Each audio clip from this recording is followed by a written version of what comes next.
I wrote this poem that many of you can relate to, because it doesn't matter whether you're 40, 50, 60, there's some nuggets of truth in here for you.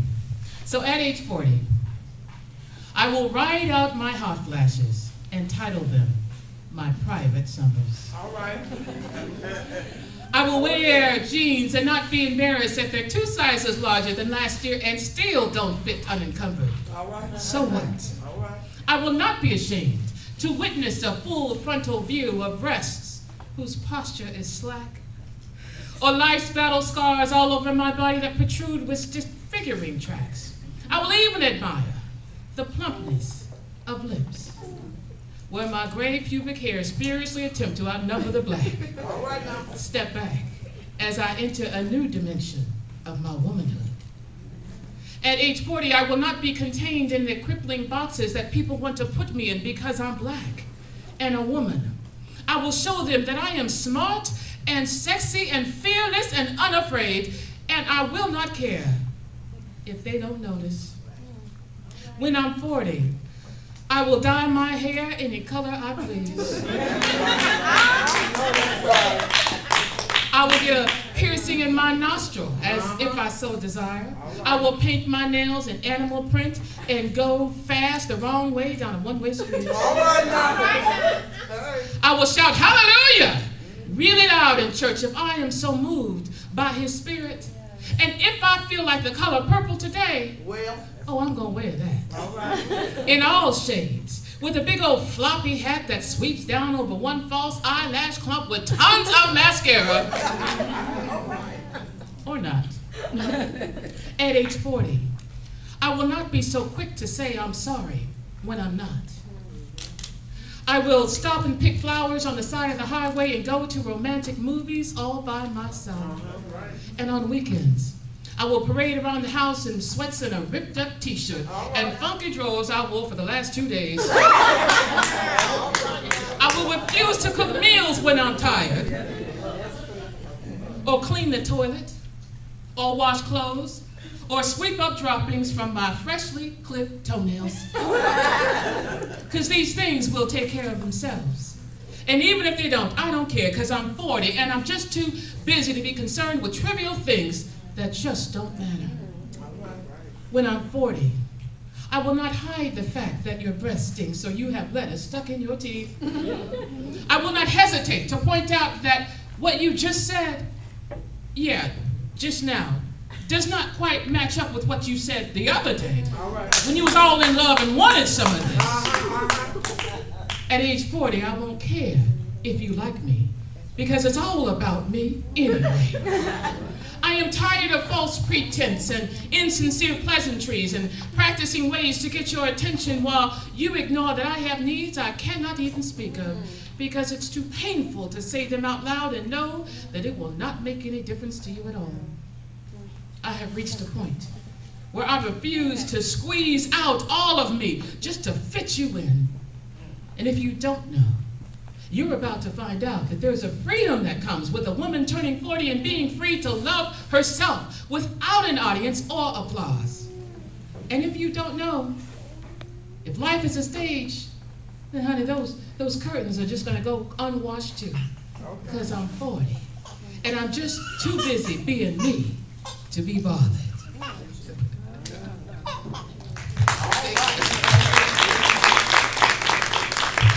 Now imagine it took me that long to really come into who I was, and these are the kind of messages that we need to share with our daughters about how they feel comfortable with themselves and tell themselves affirmations, because I didn't know how to do that until I got to be in my 40s. I didn't know that my brain is like a computer and that I am in charge of my own thoughts, and that I decide whether I'm going to tell myself I'm beautiful today or whether I'm going to tell myself I'm fat and ugly today. These are the choices that I make, and I don't have to repeat those messages that people have told me growing up and as an adult and in my marriage.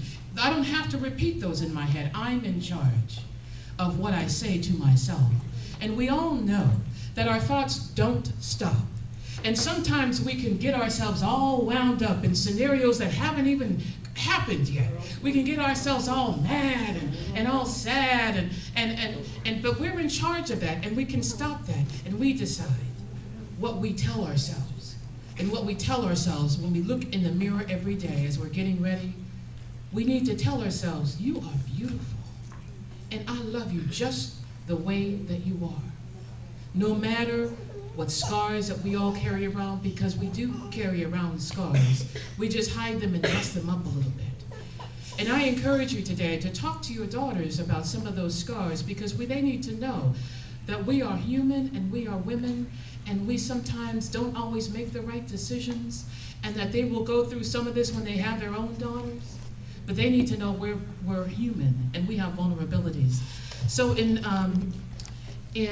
March, my daughter was out for spring break, and I wanted to do something for the young ladies in our community that seem to be so angry, and they don't know how to really express all the pain and stuff that they're carrying around. And so as a child, I wrote poetry to try to help me deal with whatever was going on that I couldn't articulate out loud. So I wrote it down. And there has to be some kind of a way that our young people can be able to release that valve, that pressure that's building up inside of them of all the pain and hurt that they experience by the people in their lives.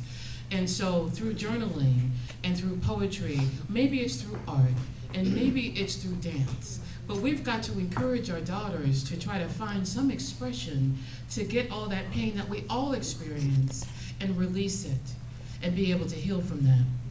And so when I talk to young people all the time about affirmations, but as women, we need to be repeating affirmations to ourselves.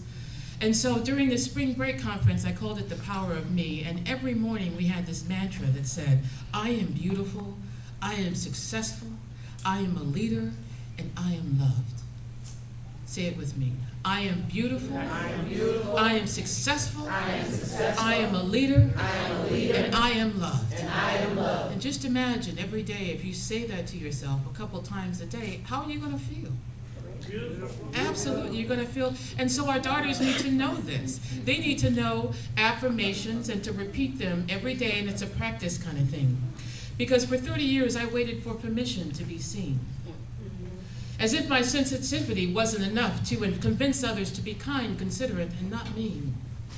Without the approval of others, I believed I had no being, no rhyme, no reason, no rationale. Meaning, I would show up, but not be present.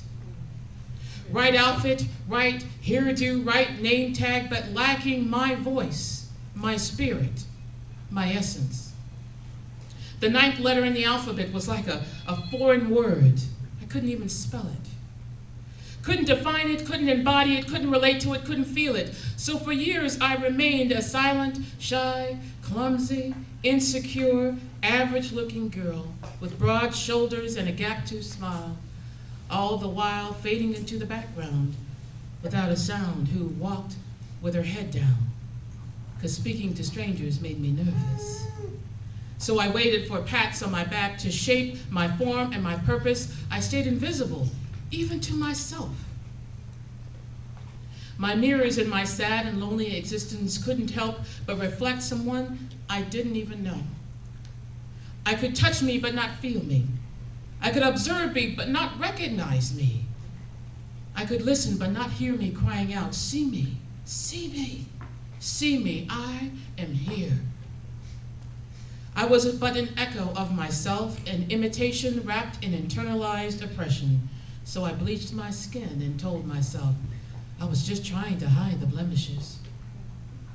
I wiggled in that reality long enough to carve myself a groove so wide with self-hate that it felt uncomfortable not to be there. My spirit, my power, I